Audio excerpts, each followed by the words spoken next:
আসসালামু আলাইকুম। শেখ, আমার প্রশ্ন হচ্ছে উন্নত কেরিয়ার বা পড়াশোনার জন্য স্টুডেন্ট বিষয়ে অমুসলিম দেশে যাওয়ার বিষয়ে ডাক্তার জাকির নায়েক সহ অনেক স্কলার কড়াকড়ি আরোপ করেছেন এবং হিজরতের উদ্দেশ্য ছাড়া এটিকে নাজায়েজ বলেছেন। কিন্তু আমার প্রশ্ন হলো, নিজ দেশে যদি তীব্র বেকারত্ব বা আর্থিক অভাবের কারণে একজন তরুণ চরম হতাশায় পড়ে, সেখানে অভাবের কারণে তার ঈমান ঠিক রাখাই কঠিন হয়ে যায়, এমত অবস্থায় হালাল উপার্জনের জন্য খোঁজার জন্য স্টুডেন্ট ভিসা বা অন্যান্য ভিসা অমুসলিম দেশে যাওয়া কি শরীয় বিধান কি চরম অভাব থেকে বাঁচে কি এক্ষেত্রে কোনো গ্রহণযোগ্য ওজোর বা কারণ হতে পারে? খুবই গুরুত্বপূর্ণ একটি প্রশ্ন এবং তরুণদের প্রশ্ন। এই প্রশ্নের উত্তরে আমি বলতে চাই, আপনি যে স্কলারদের নাম উল্লেখ করেছেন এবং বলেছেন তারা সতর্ক করেন, আমার প্রায় 25-26টি দেশে যাওয়ার যে অভিজ্ঞতা, ক্ষুদ্র অভিজ্ঞতা আমার হয়েছে, সে অভিজ্ঞতার আলোকে আমি বলতে চাই, মৌলিকভাবে ইসলাম জ্ঞান অর্জনের জন্য পৃথিবীর কোনো প্রান্তে যেতে নিষেধ করে না। অতএব পৃথিবীর যে কোনো প্রান্তে যে কোনো মুসলিম তরুণ বা যে কোনো বয়সের মানুষ তিনি যেতে পারেন এবং জ্ঞান অর্জন করতে পারেন, এটা হলো মৌলিক কথা। কিন্তু বাস্তবতা হলো, পৃথিবীর উন্নত অনেক দেশ যারা আল্লাহর বিধান থেকে দূরে সরে যাওয়ার কারণে, যারা আল্লাহর সিস্টেম বা প্রকৃতিগত নিয়মকে ভায়োলেট করে, এটাকে ডিস্ট্রয় করে নিজেদের তৈরি করা নিয়ম পৃথিবীতে চাপিয়ে দেওয়ার কারণে তাদের অনিবার্য ধ্বংসের মুখোমুখি তারা হয়েছে। আর সেটি হলো সন্তান জন্মের হার কমতে কমতে এমন ভয়াবহ আকারে চলে গেছে, নারীদেরকে কর্মক্ষেত্রে গণহারে অ্যাপ্রিসিয়েট করে অধিকারের নামে সমকামিতার মতো এরকম বহু বিষয়কে স্টাবলিশড করে বিবাহ বহির্ভূত সম্পর্ককে ওয়েলকাম করে সমাজে সন্তান জন্মের হার, পরিবার গড়ে তোলার হার, এটা কমতে কমতে এমন ভয়ঙ্কর পর্যায়ে পৌঁছেছে, পৃথিবীর অনেক উন্নত দেশ তাদের দেশ চালাবার মতো প্রয়োজনীয় লোকবল, জনবল তাদের নেই। এমতো পরিস্থিতিতে একদিকে আমরা দেখতে পাই অনেক যুদ্ধ বিধ্বস্ত দেশের মানুষকে রিফিউজি হিসাবে তারা ওয়েলকাম করে, তাদের দেশের প্রয়োজনে মানুষ নেই দেশে।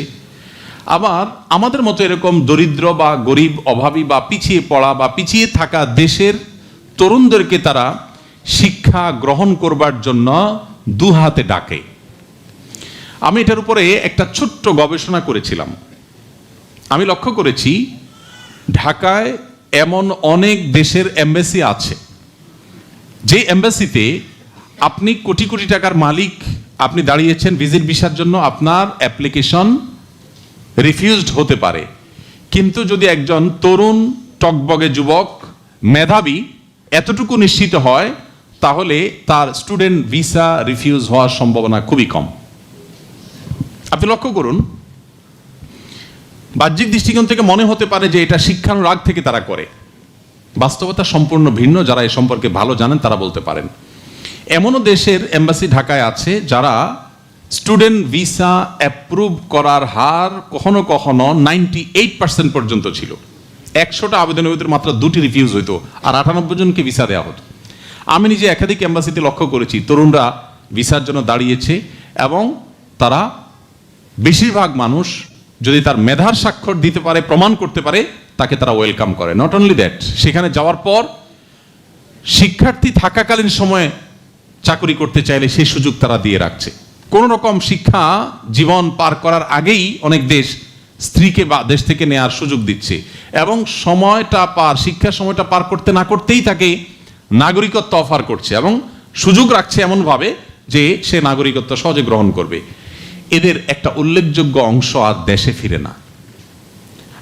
আমাদের এক ভাই, আমি রসিকতা করে তাকে বলেছিলাম যে আপনার কাছে আমার নিজেরও টাকা আছে, কারণ আপনাকে জনগণের ট্যাক্সের টাকায় যে পরিমাণ পড়াশোনা করানো হয়েছিল, সেটা করানো হয়েছিল আপনি দেশ এবং জাতির কল্যাণে কাজ করবেন সেজন্য।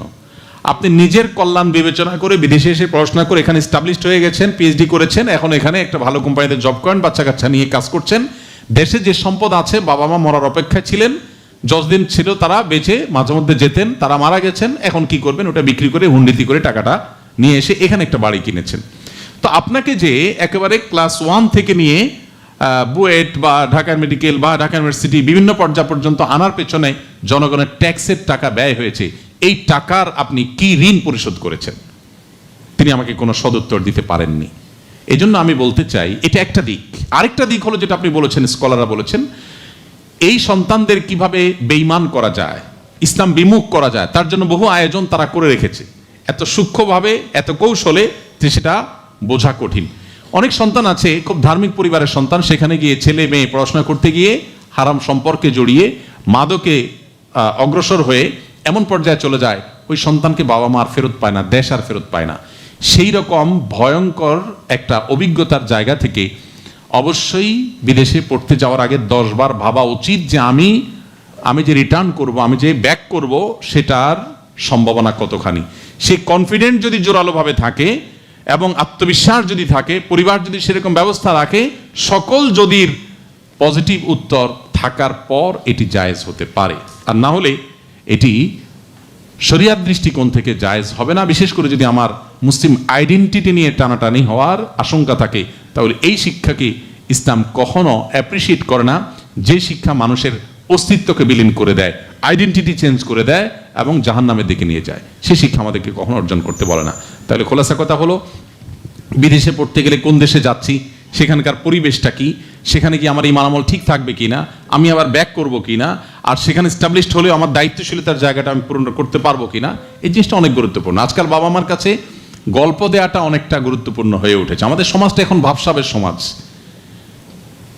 বেশিরভাগ মানুষ, আমি ঢাকায় যে এলাকায় বসবাস করি, কয়েকজনের সাথে আলাপ হচ্ছিল যে আমাদের পরিচিত কয়েকজনের মধ্যে প্রায় বেশিরভাগই দেখা যাচ্ছে সন্তান কারো ইউকেতে, কারো অস্ট্রেলিয়াতে, কারো কানাডাতে, কারো আমেরিকাতে, তারা এস্টাবলিশড। এই সন্তানদের বেশিরভাগই আর ফিরে আসে না। এখন বাবা মা হিসাবে গল্প দিতে এটা বেশ ভালোই লাগে যে আমার এক ছেলে অমুক দেশে পড়ে, আরেক ছেলে অমুক দেশে পড়ে, মেয়েটা অমুক দেশে আছে, এগুলো শুনতে খুব ভালো শোনা যায়, বলতে খুব ভালো লাগে, কিন্তু ভেতরে অনেক কষ্ট থাকে। ঈদের দিন যখন ঈদের নামাজ পড়তে যান, ভালো একটা খাবার নিয়ে যখন সামনে বসেন, অসুখে যখন কষ্ট পীড়িত হন, তখন আপনি ফিল করেন আপনার সন্তানটা আপনার পাশে থাকবে, কিন্তু আনফর্চুনেটলি সে পাশে থাকে না। এবং লাইভে ভিডিওতে ছেলের বউ, নাতিপুতি এগুলো দেখতে দেখতে একসময় বড় বড় নিঃশ্বাস আসে যে কবে তাদেরকে পাবো, কিন্তু তাদেরকে পাওয়া এত সহজ না। দিন যত যায় হারিয়ে যায় সামান্য একটু ভাবসাবের জন্য, তথাকথিত সামাজিক মর্যাদার জন্য আমাদের সন্তানদেরকে আমরা দূরে ঠেলে দিই, আমাদের পরিবারগুলো শেষ হয়ে যায়, আমরা অনেকে সে বিষয়গুলো বিবেচনা করি না। অতএব এই সব বিষয়কে বিবেচনা করে যদি কেউ যেতে চায় এবং তার কনফিডেন্ট থাকে যে সেই সমস্ত রিস্কগুলোকে সবগুলোকে সে চ্যালেঞ্জ হিসাবে নিতে পারবে এবং সে কামব্যাক করবে, ইনশাআল্লাহ বিদিল্লাহ তার জন্য অবশ্যই জায়েজ আছে।